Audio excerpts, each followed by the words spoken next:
Welcome in. This is the Second Cut Podcast. I'm Rick Gaiman, and today we are mega preview potting the Scottish Open, the first of 2 consecutive weeks across the pond.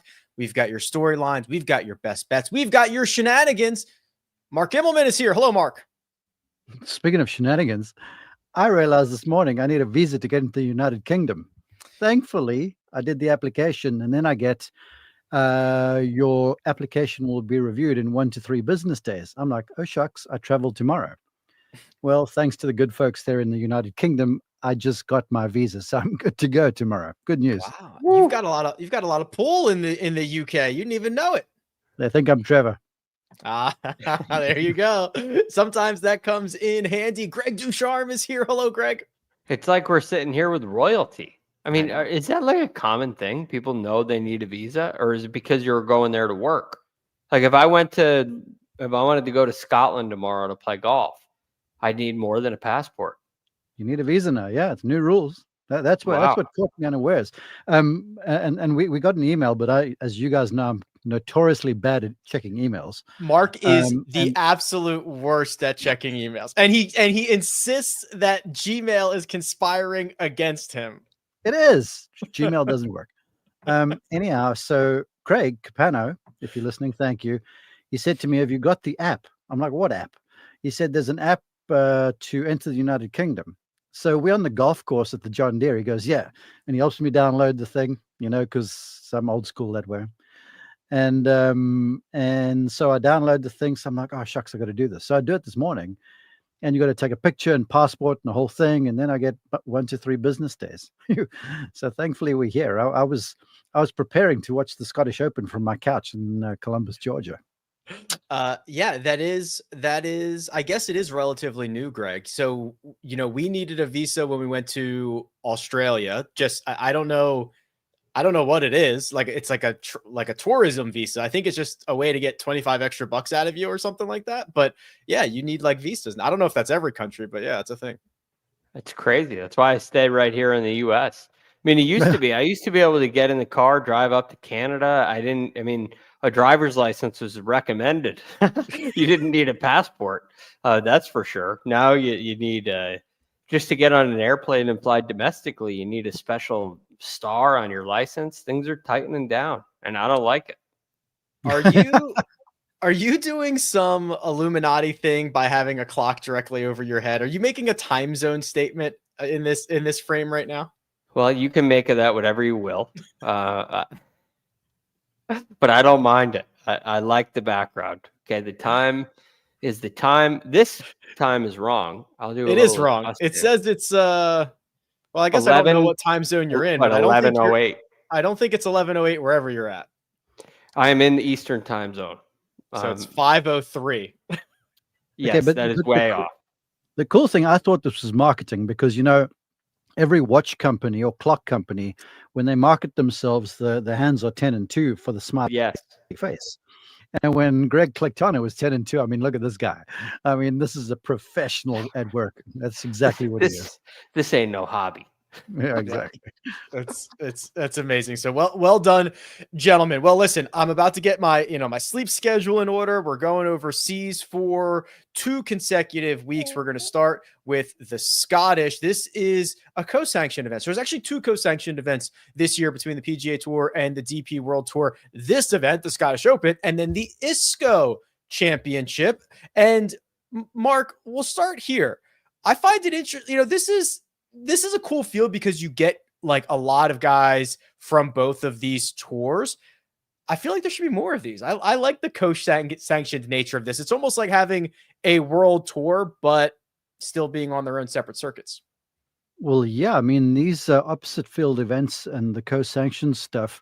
Look at the opposite field just from a little while ago. Ryan Fox gets a win. Now all of a sudden he's a 2-time winner in the PGA Tour. So for the guys playing in the ISCO, it's great news.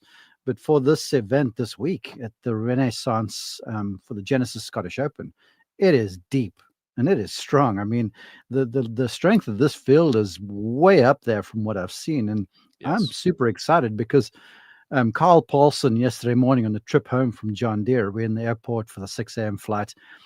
And I was like, You going to Scotland? He goes, no, home. And then Port Rush the next week because he's doing the call for Sirius XM, PGA Tour Radio. And so I'm like, oh, cool. He goes, are you going to the Open? I'm like, no, just Scotland, then back home. And my hope is that I will be switching on the TV early in the morning with my coffee, and all I'm going to see is rain coming in sideways, and I'm going to be on the couch under a blanket with coffee, and you out there in the rain. And he laughs. I'm like, no, I'm serious, right? So he clicks open his phone, and he shows me the forecast for Port Rush, which is straight rain for like 6 days. And I'm like, you're joking. He goes, no, for real, look here. Then he goes over to Scotland, and no lie, it was like 5 days of straight sunshine. And he goes, that might be the best weather that Scotland might have ever had in all of their history. And we seem to be getting it this week. So it's going to be a great event. It just is. There's something a little nefarious about Mark always rooting for bad weather when he's not there, playoffs, 9-hole playoffs when he's not there. You just had 2 in a row, man. Come on, give me a break. We have had 2 in a row. The field is unbelievable, Greg. It's as far as the OWGR strength of field goes, it's going to be the second strongest field behind just the Players Championship. So everybody using it, I shouldn't even say using it as an opportunity for a tune-up. I think that is downgrading what this event is and how cool a national championship is. But they've gotten everybody over there. And it makes a lot of sense, right? It makes a ton of sense to go spend a little time over there, get acclimated to the time zone, no pun intended. You go get acclimated to all that stuff. Get used to the food and where you're going to go eat, and the grasses, the turf conditions. You know, are you going to need some new wedges to put in play?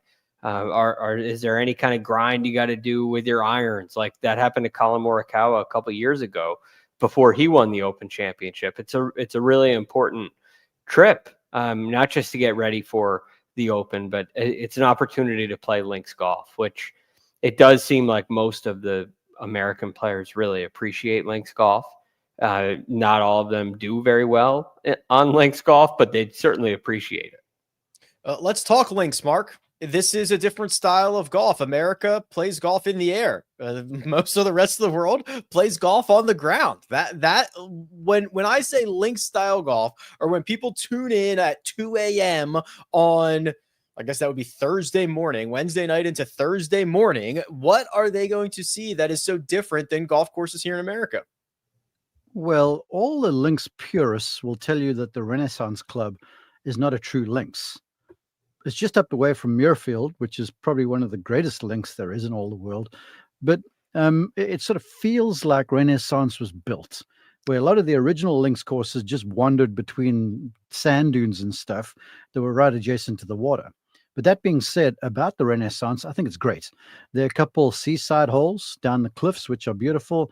Then the rest of it is parkland with a links field with fescue and such. But if you're looking for an examination, I would say the main thing around links golf is rarely striking the ball solid of very tight fairways. The fairways aren't necessarily manicured like the golf courses in the United States, but they're tight. It's almost fescue grass is cut down real low. You got to strike the ball really well. You got to control distance. In fact, at times when the wind blows, because it's always heavy, yardage books go out the window. I've seen guys hit 5 irons from 140 yards, and I've seen guys hit pitching wedges from 200 downwind because you're landing at 40 yards short when the conditions are firm.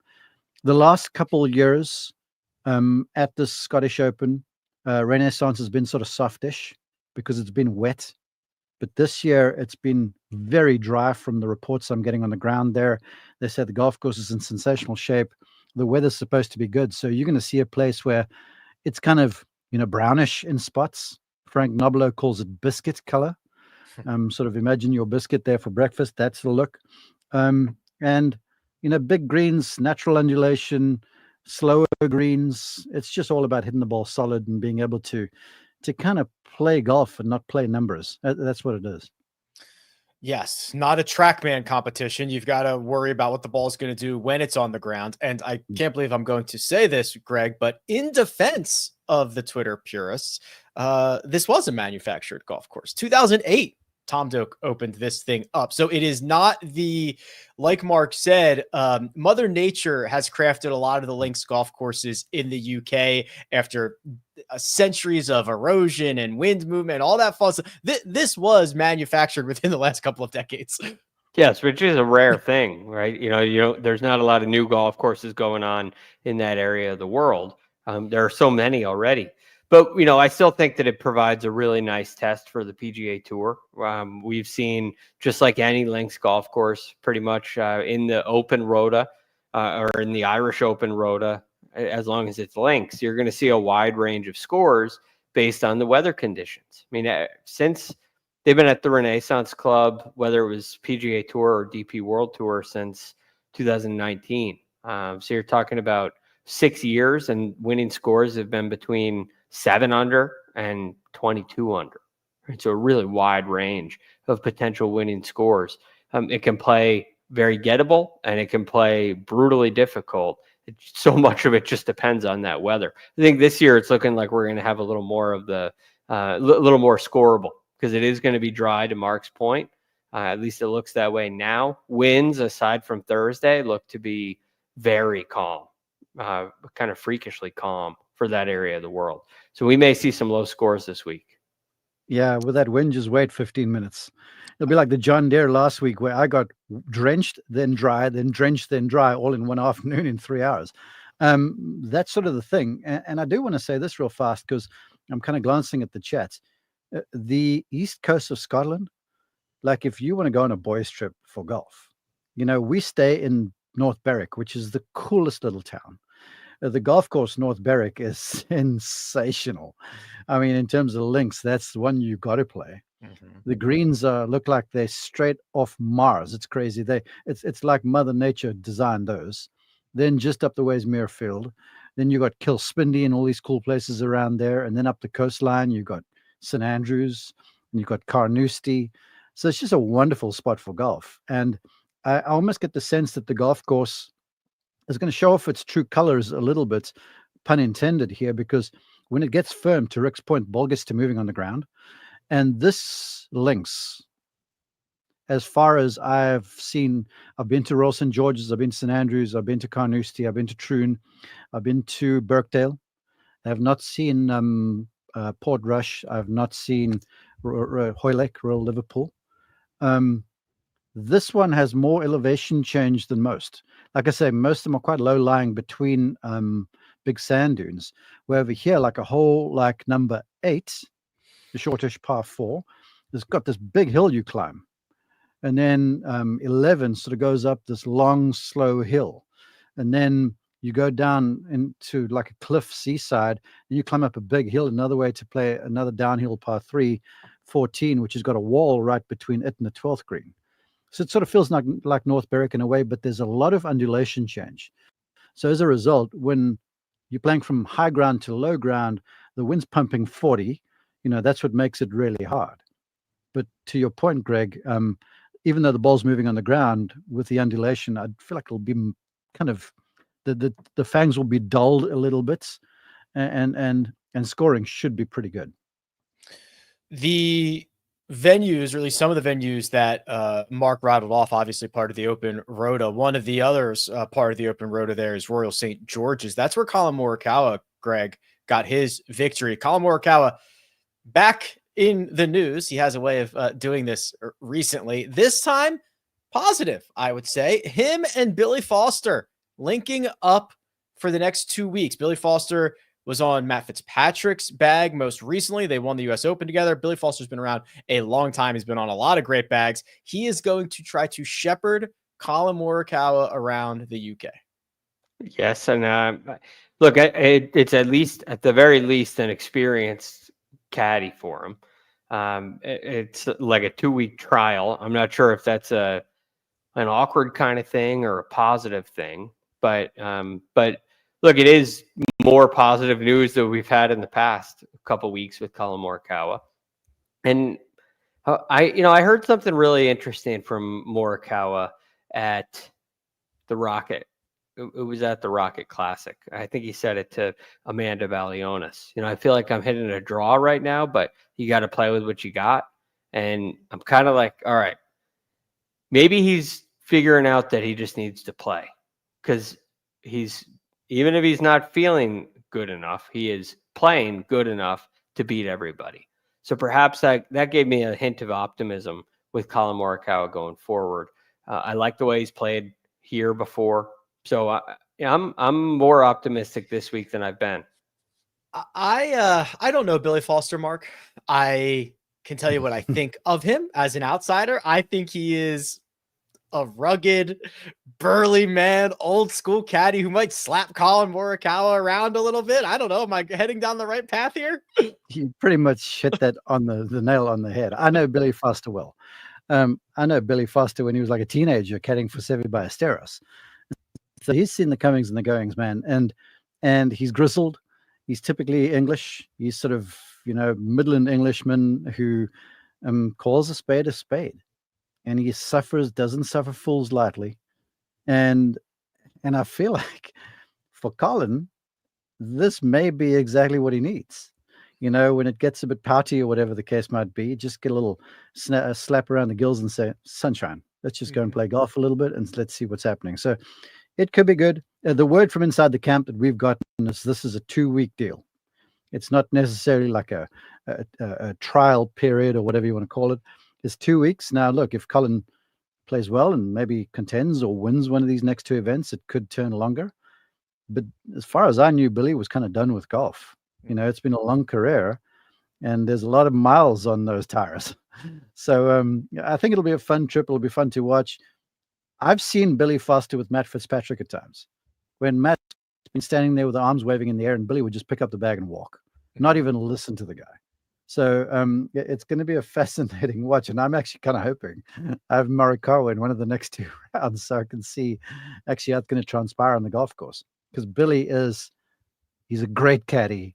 He's a grizzled guy, and he's from the old school. He's tough. One of my favorite Billy Foster clips is him and Matt Fitzpatrick are discussing a shot.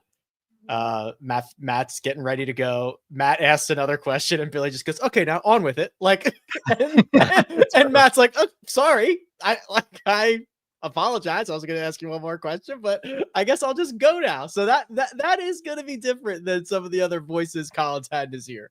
Greg, let me jump in here real fast. That is so accurate. And I will say this, everyone talks about the pace of play on the PGA Tour. The pace they move and stuff, I've said this, is fast. Some of the deliberation over golf shots is ridiculous. And any single one of these guys, and I've maintained this, you could give Jordan Spieth half a set of clubs and he'd shoot lower than what he does in PGA Tour events. You catch him at his home course, when he's got a rangefinder, a golf cart, and his clubs, he's going to shoot 65 on you every single time. Then when you get to the PGA Tour event, it's all this back and forth and deliberation and stuff where it's like 175. It can't go more than 185. It's got to go 170. Hit the 7-iron. I don't care if the wind's up and down. Hit the 7-iron. You got a range to hit to.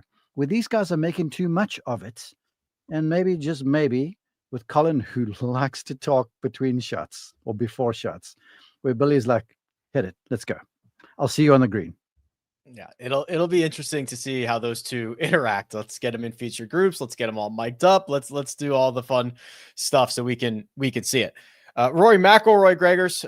All right, so we've been following, obviously, Rory very closely here in 2025. Last time we saw him was the Travelers Championship. He finished T6 that week.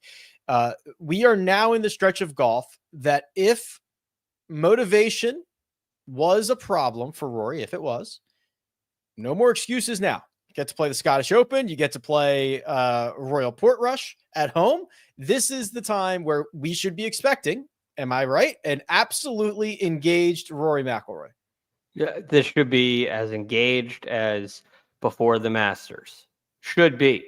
I don't know if you can just flip that switch.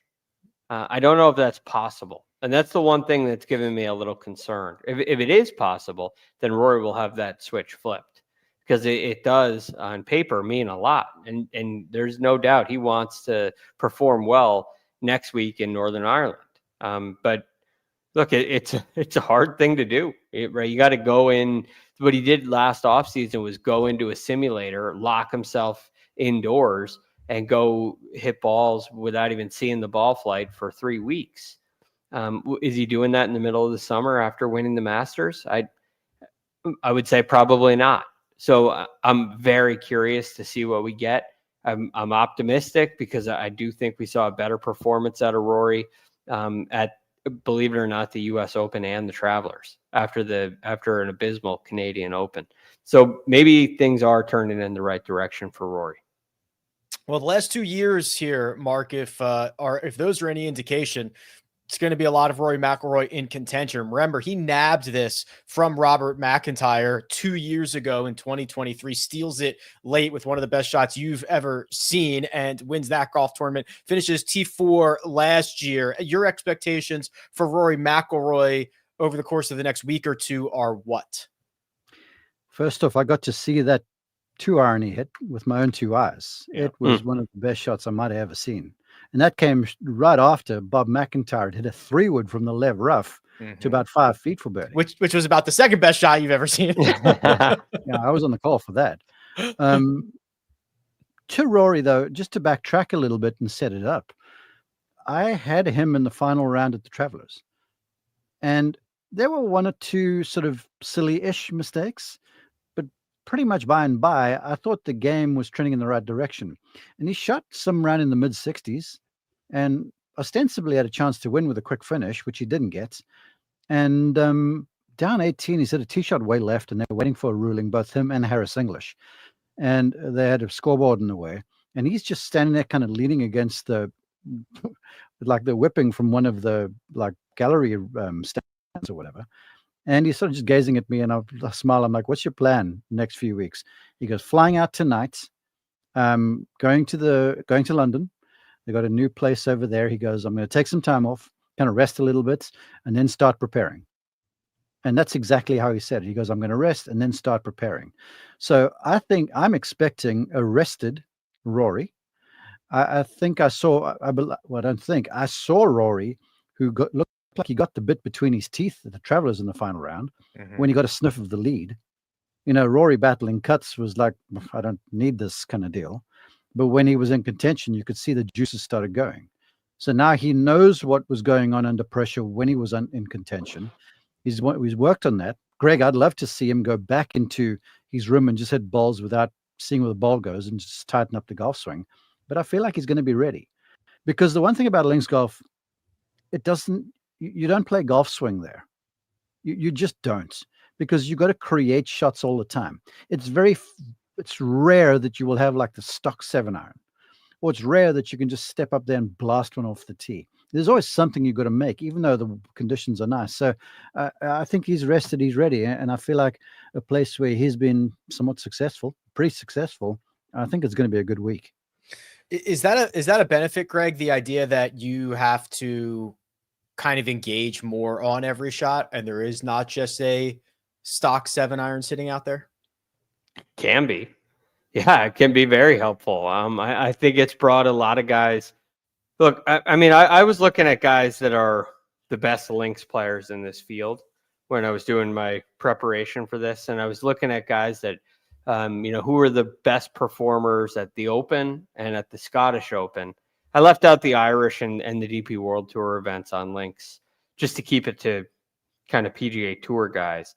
And there's some shot makers in here, right? The best links players know how to work the ball around. They know how to kind of see it and play that style like Mark's talking about. So I think it can go one of two ways. It can be harmful if that's not your style, if that doesn't work for you. It could be very helpful if, especially if you're someone like Rory McIlroy, who, gets the air quotes natural talent kind of deal. I'm not sure how, there's obviously some natural talent there, obviously a lot of effort as well. But I think for someone like Rory McIlroy, that thing seeing, visualizing, playing shots is a really good thing for him, rather than 175, here's your 8-iron, hit a stock shot. Greg, I want to add to that real fast too. why I think it's, well, look, Jordan Spieth will shine in this sort of stuff. Ricky Fowler, he's a bit of a mutterer that way. He loves to start creating and that sort of deal. But it asks you to sort of be a little gritty. It's not pretty golf, links golf. It really isn't. I mean, you're not seeing full flowing follow throughs and stuff like that. There's a lot of chippy looking shots at times, and you're playing with a mindset where somewhere in the back of your mind, you got to have the right attitude, because you can drive the ball straight down the middle of the fairway, get on the wrong side of one of those sort of ripply moguls in the fairway, kick into the fescue, and then you're cooked. So you got to sort of be very accepting of everything that's happening. And so as a result, for someone like a McIlroy, who plays a real pretty game of golf, he gets back to the kind of, dollars and cents of it, like the X's and O's of golf a little bit. And then is when he starts to get really good, because he used to hate links golf by his own admission, but he's learned to love it, because I think he started to realize that, I'm not going to, outshine everyone. I'm going to have to outplay everyone, and outplaying people is being prepared to hit from some bad lies at times and get some bad bounces. I love it. I think about the shots that he had to work at Augusta National around trees and different. It's just like, hey, give me a challenge. Let me have at it. I'm going to pot us through here for a second. I've got a couple of questions from our Patreon, which is linked in the description below. People are starting to get their merchandise. I actually just got a photo on Twitter about an hour ago from Jock in Manchester, rocking his brand new second cut hoodie. It looks very good on him. You can go check that out as well. Let's go with this question here, gentlemen. It is from Ryan, and it's in regards to Mark's note that he had in his phone, the underrated flushers note. And he's curious about anything else that we might keep in our phones, whether it is food spots, whether it is thoughts or ideas. I'll start with you, Greg, because I think Mark's already chomping at the bit here. But Greg, do you keep anything in your phone? Try to keep track of anything like that? Passwords. Yeah, that's really it. I really don't keep anything in there. I keep passwords. If I book a flight, I'll keep that in my notes, any kind of travel like that. But no, I don't keep anything in my phone. Maybe I should. I really like that idea, Mark's idea.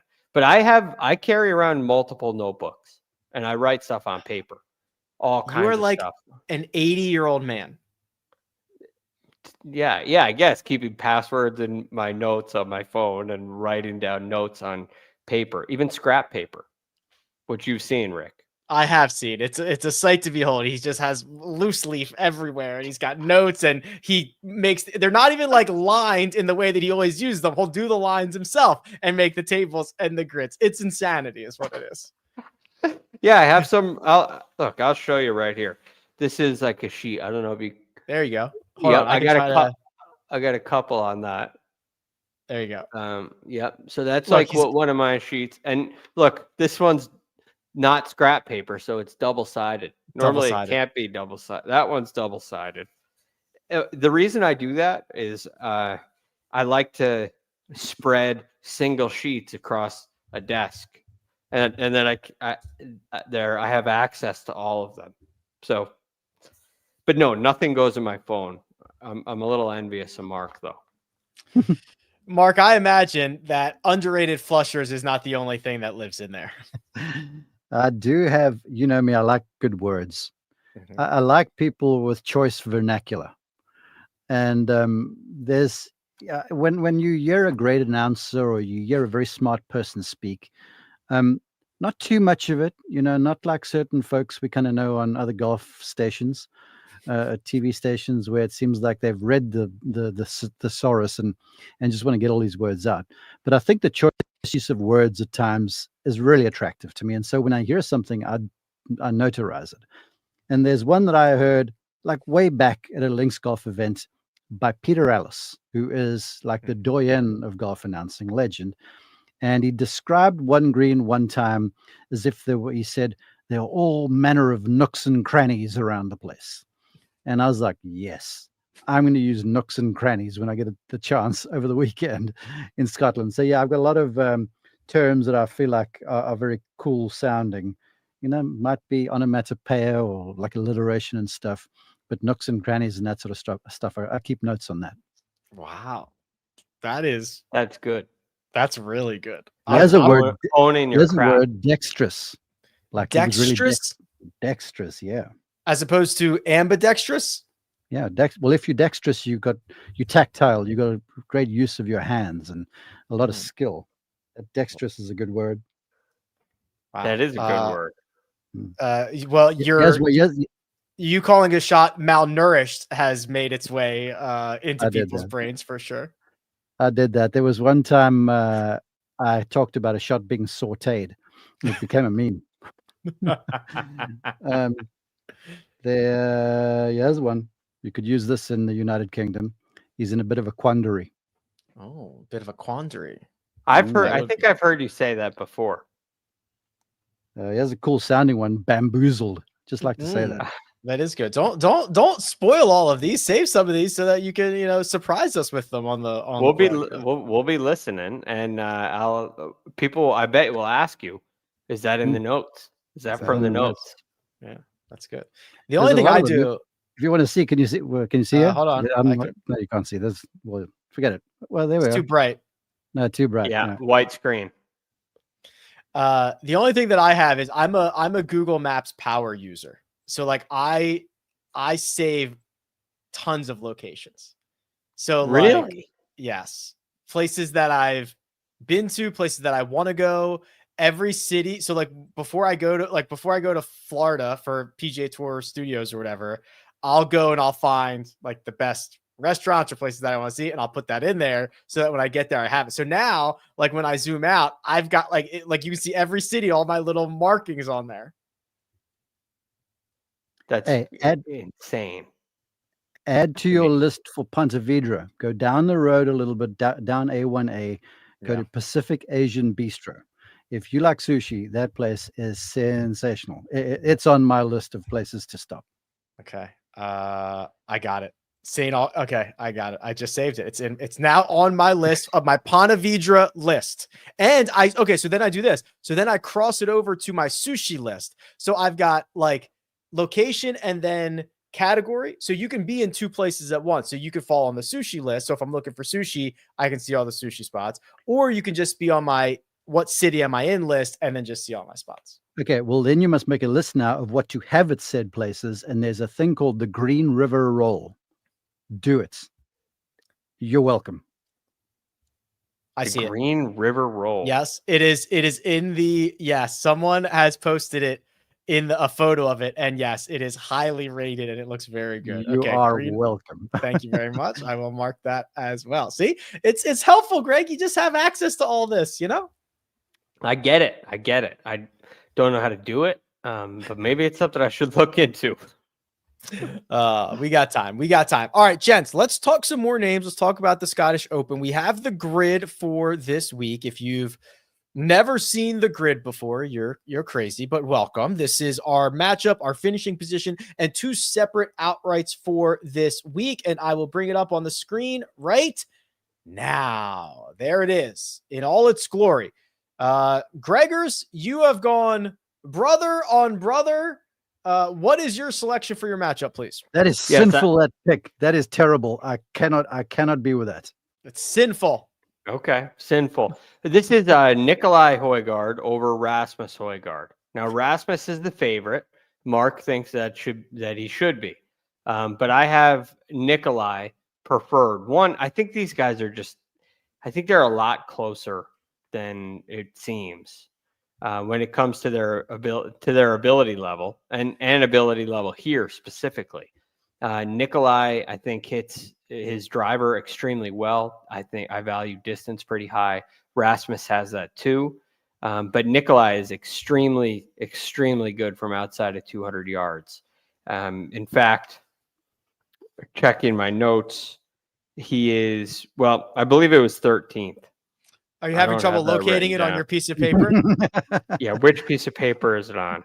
Rick, Greg, while you're looking, I want to share something about this because both those brothers are stars and they both better be on the Ryder Cup team. Rasmus is in, Nikolai's got to earn his way in.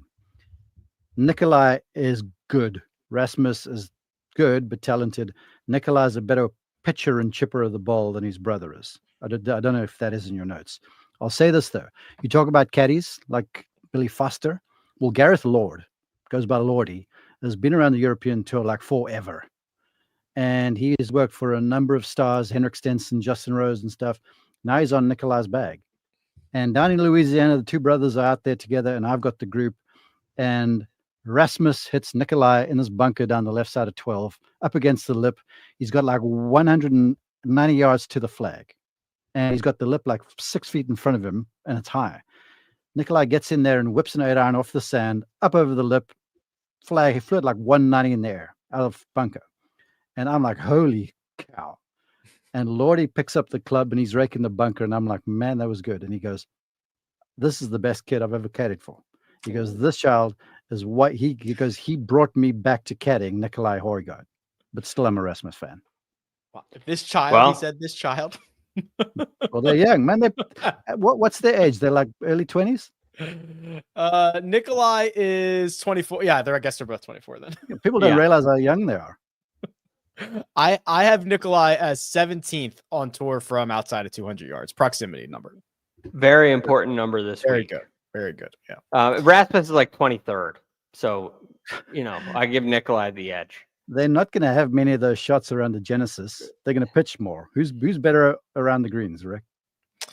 Well, stand by. Well, do you have that? Notes, Rick? No. These are things that I just look up on rickrongood.com.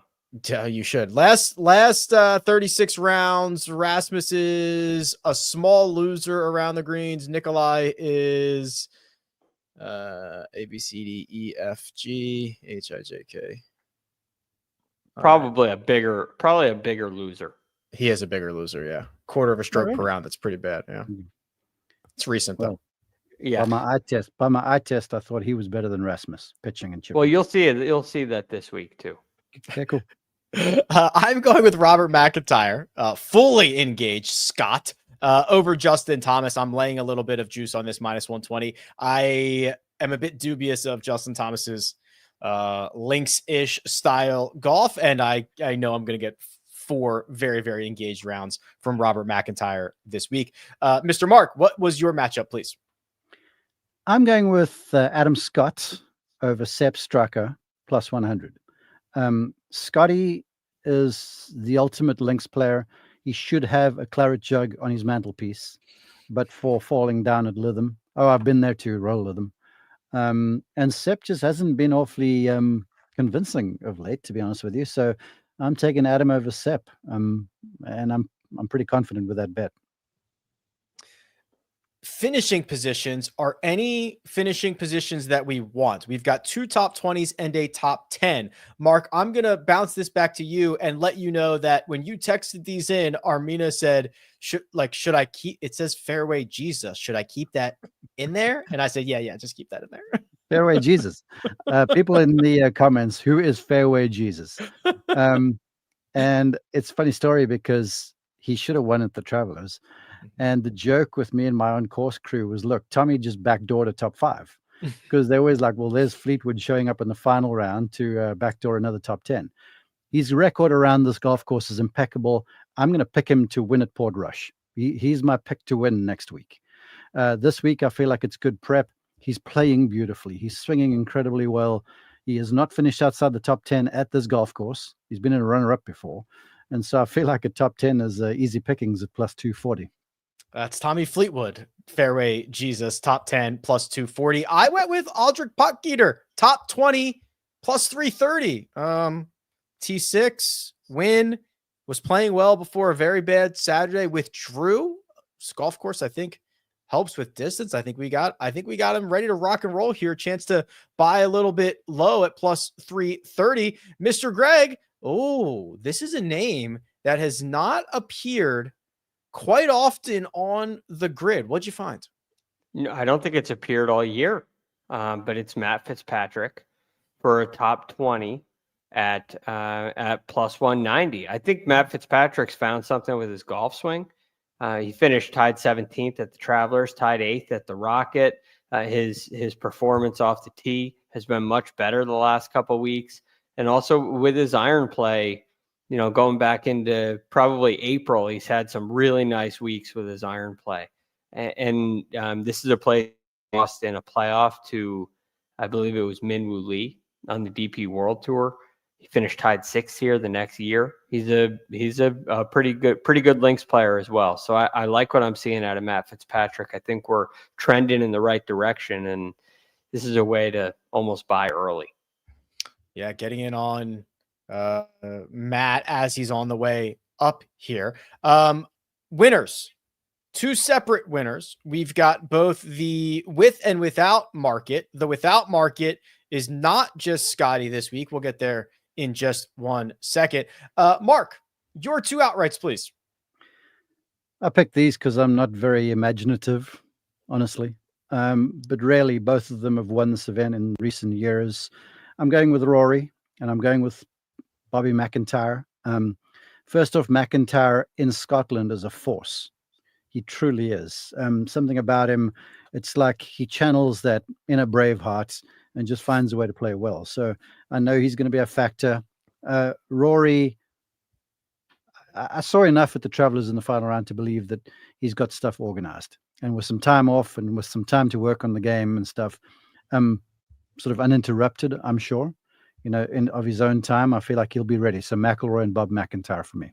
Yeah, I love that. Getting access to both of those guys in the outright market. 8-1 for Rory, 30-1 for Robert MacIntyre. I am going with the Billy Foster boost.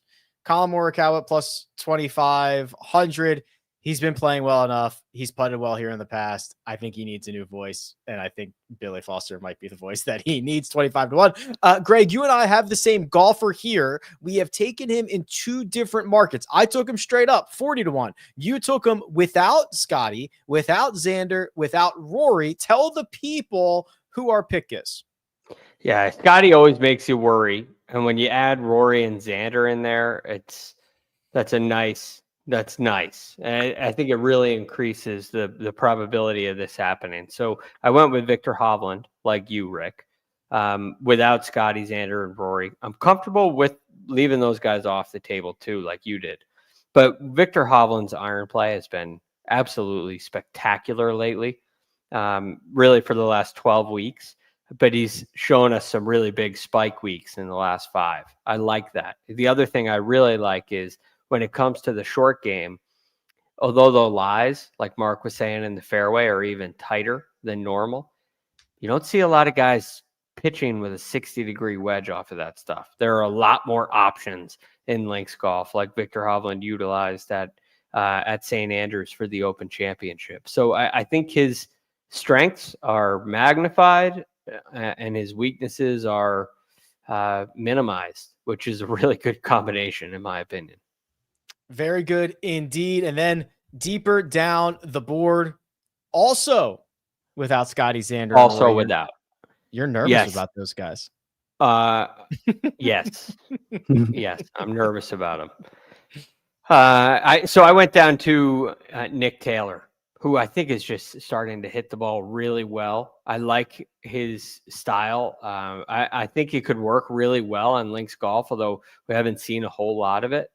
I like what he's done with his shot making ability. I like the way that, like I said, he's hit his iron and his driver. In his last 3 events, he's got 3 straight top 25 finishes. The putter has started to spike a little bit. Everything seems to bubble. It seems to be bubbling up to the top. And all I want to see is him get himself into contention. And if he does, I'll be very happy to have this ticket. If he misses the cut, he misses the cut. And that's very possible. But if he smells that lead, watch out for Nick Taylor. Nick Taylor, 60-1. Rory McIlroy, 8-1. Robert MacIntyre, 30-1. Collin Morikawa, 25-1. Viktor Hovland, straight up, 40-1. Viktor Hovland, without Scottie, without Xander, without Rory, 28-1. Those are the picks for the week. And we have concluded the segment with Mark. Greg and I are going to continue for fantasy, but Mark, I'll open this up to you. First off, we're excited to get you out there. we're wishing you all the best, all safe travels, getting over there and experiencing what's going to be a great week. And I'm glad that it seems like your visa situation has been rectified. Yeah, me too. I'll sign off with this. There was, yeah, really, me too. I'll sign off with this. Caleb asks, what's my best Scottish Open memory? Lots. Look, the Rory shot to win was incredible. Last year, I was waiting with Adam Scott to do the loser interview. You know, I do that stuff. Mm-hmm. And we were standing by scoring, and Bob MacIntyre made the putt on 18 green, and the place erupted. And I get goosebumps now just because all of Scotland was there, it felt like. And when he knocked that putt in, it was just, you could hear it like everywhere. And then right thereafter, as they're exiting the green, then this bagpipe band shows up and starts walking down 18 fairway. Man, I had tears in my eyes. It was like, it was heavenly because it was a beautiful evening. So that was great. But then, of course, we're on the air, local time there from like 5 to 8 p.m. or something like that, maybe even later. So during the day, you can do whatever. And so my really best memory is Saturday morning last year, going to Gullin, which is right up the road, 3 golf courses there. The Gullin #1 has hosted the Scottish before. Who won there? Question. Anyone? Oh, I just saw this. Oh my God. I was just on their profile page like 2 hours ago. Ricky Fowler. Oh, Yeah. Okay. That's where I wasn't going to get And Gullin that. is so cool. It's this quaint little town, and the 18th green plays right into the middle of the town almost. So my daughter Izzy and I go to Gullin. She's never played links golf before. We play Gullin #3, just the two of us. It was sensational, and she started great, then started hitting in the fescue all over the show because we were up on the hill in the wind. And so I nicknamed her Fescue. So later that afternoon, preparing for the round, McIlroy's on the range, says like, so what have you been up to? So I said, I played golf with Izzy this morning. He goes, how'd she play? So I'm like, well, pretty well for a while. Then started hitting in the bush. So I called her Fescue. So McIlroy's like, okay, if I see her, I'm gonna call her Fescue and see what she does. He never did, but that was a pretty cool memory too, because she went the color of a beet when I told her the story. Yeah, I mean, listen, I would go the color of a beet if you told me that story. So that Imagine is McIlroy coming to you and go, yo, Fescue, what's going on? I would pass out is what I would do. Anyway, I will try and call in and catch you guys from over there in Scotland. Okay. If I don't, it's because I'm probably in one or other pub having a beer. So peace. We're not going to blame you for that. Mark, safe travels. We'll see you soon, brother. Safe travels, Mark. See you guys. Take care. All right. Woof, man. I gotta start. Man, I love this week. I love the next couple weeks. There's a great novelty to it. The golf's on in the middle of the night. It's on in the morning. It's, you're seeing these little towns all over the place. Oh, it's so good, dude. I can't wait. It's really good time because like you don't have to watch the morning wave. You don't have to get up at 2:00 in the morning.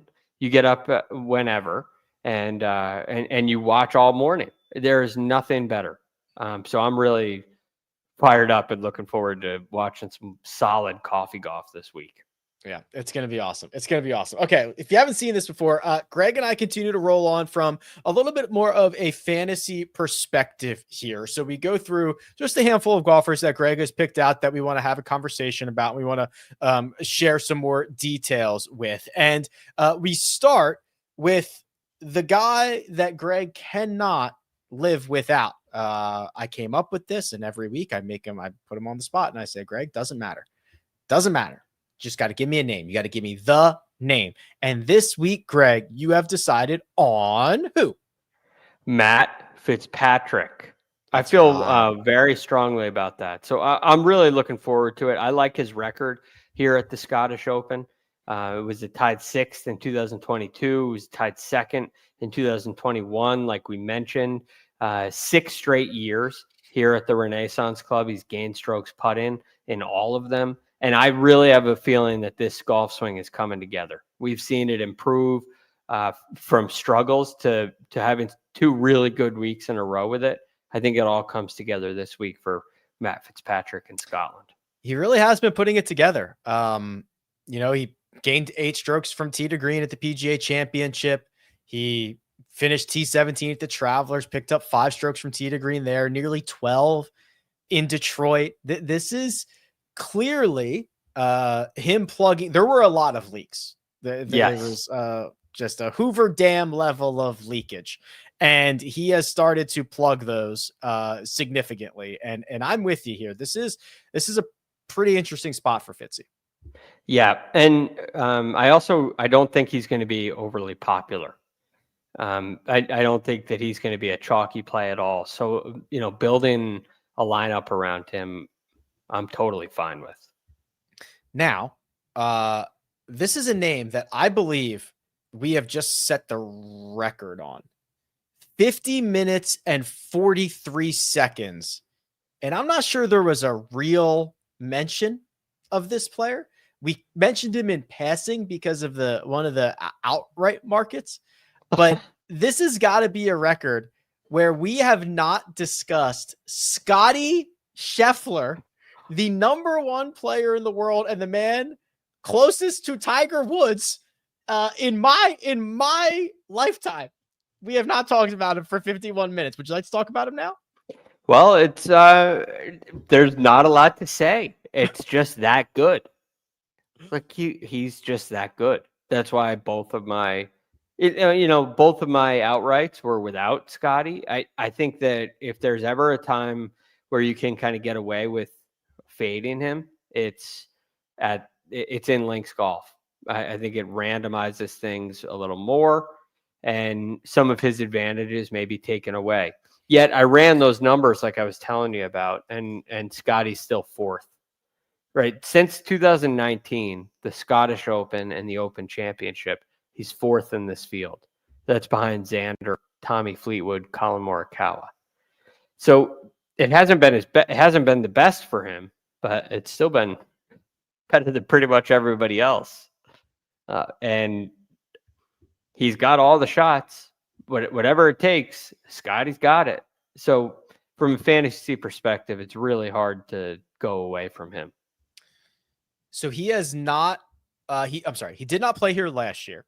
He played here the year before, T3, missed the cut in 2022 and finished T12 in 2021. One of the things that I was looking at, Greg, because there's not a lot of places that Scottie hasn't played in 2 years, is I was looking at basically the type of player that he was prior to his last time at the Scottish Open and now, and he is somehow he's even better now. He putts a lot better than he's putted at the Renaissance Club before. He's just a better player now, and I'm scared for everyone. Yeah, me too. Me too.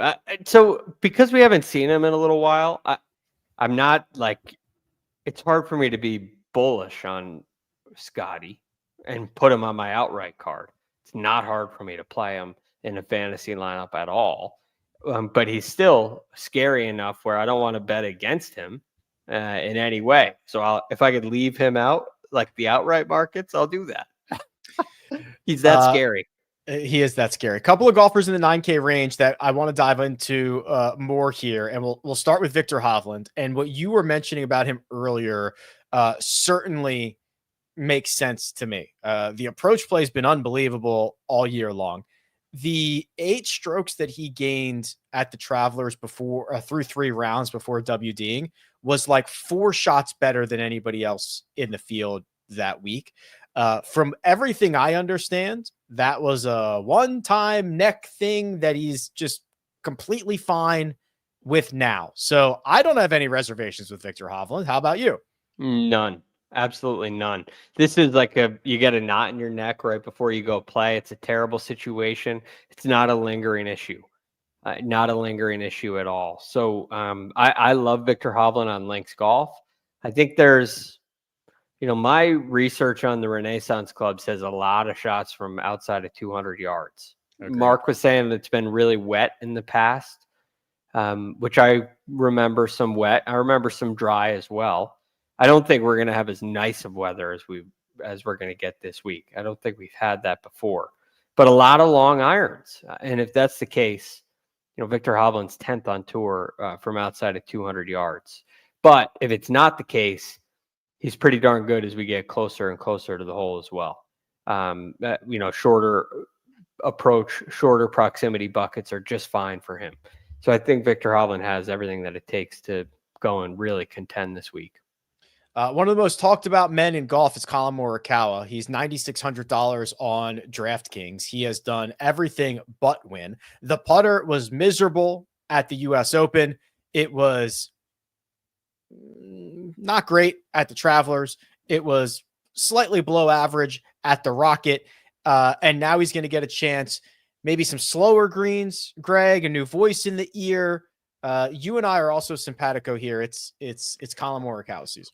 He finished tied 4th here last year. He also played in 2022 and 2021. He putted terribly in 2021, but the last 2 trips, he gained at least 2 shots putting here at the Renaissance Club. So I think a new voice, a new ear, perhaps the mallet putter. Look, I think that what I heard from him in speaking to Amanda after the Rocket Mortgage Classic, heading into the 4th round or after the 3rd round, it's like you kind of got to play with what you got. That's what I want to see from Collin Morikawa, because whether he likes it or not, it's good enough to win from a tee to green standpoint. Okay. That should be the message. Like, whether you like it or not, you can win golf tournaments. So shut up and just go win golf tournaments, whether you like it or not. And it might not look pretty. You can beat these bozos. Yes. And it's distracting to be like unsatisfied, right, with a great shot. You're projecting that something's going to go wrong in the future. And yeah, I just don't think that's the case. So, but I like that comment. It led me to believe that he kind of understood that a little bit. It's like, I don't need to try to hit shots with my glove off like I did at the Travelers. We're not in that kind of situation here. We're not trying to we didn't catch a disease and we're trying to get rid of it. Things are fine. So I'm thinking he's got that under control.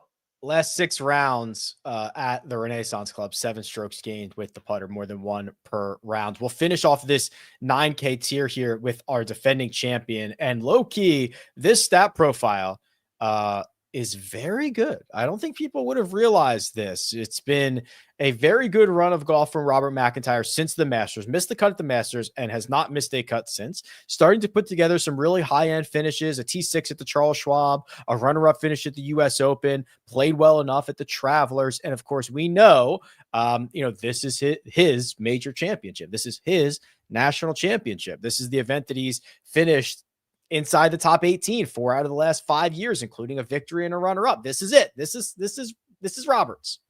Yes, it's a great spot for him. He knows how to play this kind of golf.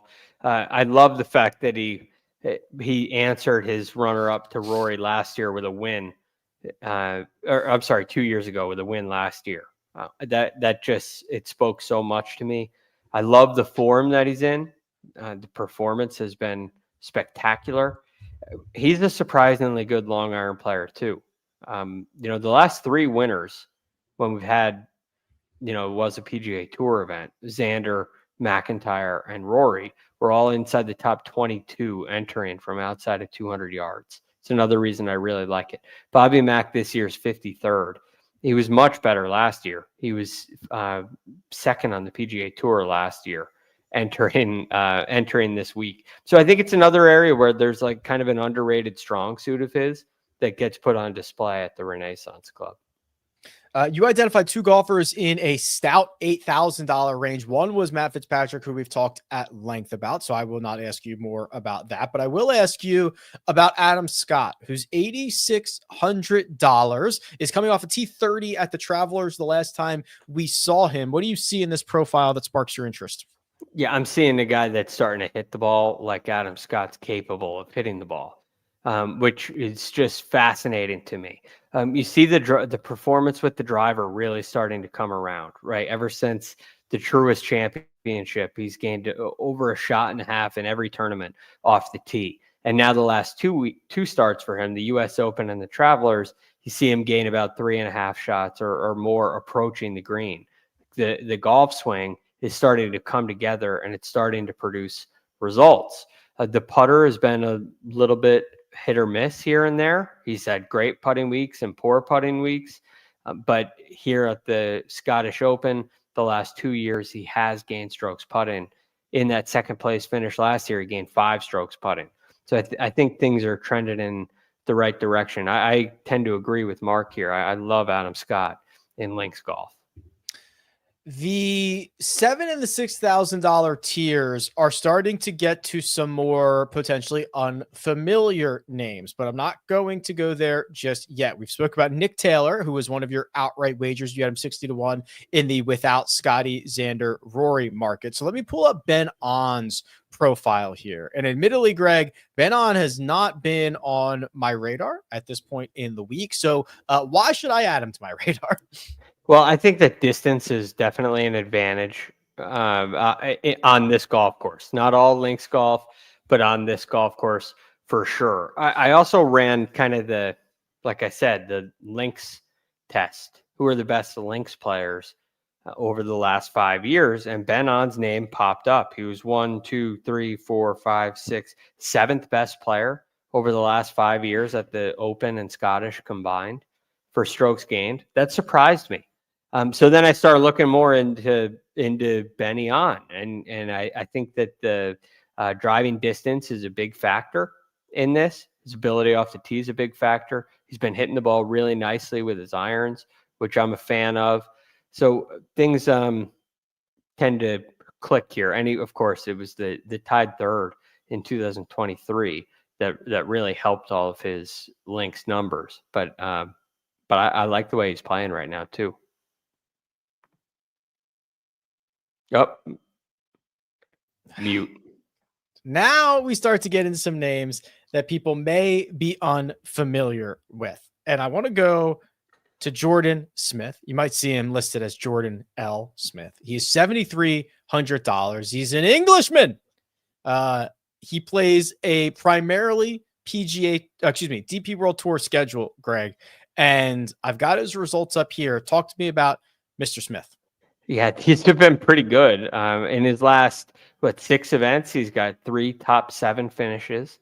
And in those, his iron play has been really strong. His ball striking has been really strong, with the exception of a U.S. Open where he still made the cut and the Austrian Open where he missed the cut. His game has been really solid, really well-rounded, with really high upside on the DP World Tour. I also think that Jordan Smith's a guy who has played in enough majors and enough really big time events to be not necessarily intimidated. It was a co-sanctioned event in 2023. He finished tied 12th. Also in 2022, he finished tied 24th. I think he believes that he can compete with these players. And for the price of $7,300, I'm in. Yeah, it is a really good. This is kind of that convergence of, the DP guys who play against each other all the time and the PGA Tour guys who play against each other all the time coming together. And, Jordan Smith has been so successful on the DP World Tour, and you're getting a fairly generous price, just $7,300 to try to see if he can continue that for this week. 2 more names. They're both in the 6K range, and they are both probably names that most people have not heard of. And that's certainly not a knock. They're $6,000 golfers in a field that is co-sanctioned. I'm going to start with this guy. His name, if I pronounce this correctly, is Kristoffer Reitan, Reitan. He's a Norwegian. He made it to your list here, Greg. Yes, this is a difficult profile to ignore. He won the Sudal Open. He finished tied 2nd at the Austrian Open the very next week. Then a tied 13th, a tied 46th. And at the BMW International, he finished tied 4th. And he's done it with great driving of the golf ball, some really solid ball striking as well. The putter has been really hot. 4 of the last 7 weeks, he's gained over 5 strokes putting on the DP World Tour. Right, This is just really impressive stuff to me. I also was looking at your course key stats on your website, and his name, he was like the 1st or 2nd course fit. Gets a really big bump for his skill sets. Yeah. Yeah. So I don't put too much into into that, but I saw it. I saw the profile. I said, hey, this makes sense. Yeah. So $6,900. I'll have to get him a headshot here shortly. And then finally, I just like saying this name. Francesco Laporta rounds out your picks. He is $6,800. He is from Italy, and he has that similar. You see a lot of these guys who have that similar stretch of tournaments. Sodal, Austrian, either the KLM or some other event in there, the Italian Open, and then the most recent was the BMW International Open. That was just last week. So you see a lot of guys who have that 5 or 6 tournament stretch in common, and Laporta has been shining. Yeah, he's finished inside the top 30 in all of them, inside the top 11 in 4 out of the last 5. Also in that stretch, he's gained over 6 strokes approaching the green in 3 out of his last 5. You're talking about over 7 shots ball striking in 3 out of his last 5 events. Not only has he been phenomenal tee to green, but the results have been showing as well. So I think that there's a very good chance with this level of confidence that it carries over into a PGA Tour, DP World Tour co-sanctioned event. It's impressive to say the least. Love how much green is in there. Yes, there are certainly some, I don't want to call them sample size issues. They're not sample size issues. I guess they're strength of field issues. Yes. Right. But again, it's not like they're the only golfers coming over. Like half the field is basically guys that play on the DP World Tour all the time. And if guys like Laporta are beating them up, they're beating them up, and they're priced accordingly in this new field. So yeah, I've started making a lot of lineups this week, and I am generously firing in a lot of guys that we've discussed and other guys that have a lot of success on the World Tour. And I'm more willing to take a chance on these guys because you use the word coming over. They're not coming over like to the PGA Tour like you normally see, right? They're in Europe where they're more comfortable. I think that's going to make I think that makes a big difference and opens up the field for most. When the European guys come to the US, there's a legitimate question that you don't know the answer to from looking at a spreadsheet, which is, will they acclimate to American life? And if not, will it affect their play? And those are kind of complicated, difficult issues, but it's had an effect on a lot of European players in the past. That's not the story this week. I think we've reached the end of the story for this week, or at least I've reached the end of my outline, Greg. Have we missed anything? I don't think so. Unless you got anything to add on Scottie Scheffler. Nah. But something tells me we're going to be talking about him plenty in our round recaps this week. Yeah, same stuff I always have to say about Scottie, I've got to say this week as well. All right. Well, Friday and Sunday for this week. And then, of course, round by round next week for the Open Championship. I'm trying to think if there's anything else. I don't think there is. Check out all the links in the description. Everything you need is in there. Big thanks to Mark Immelman. Big thanks, Greg Ducharme. Big thanks to me. I'm Rick Gaiman. This has been The Second Cut. We'll catch you next time.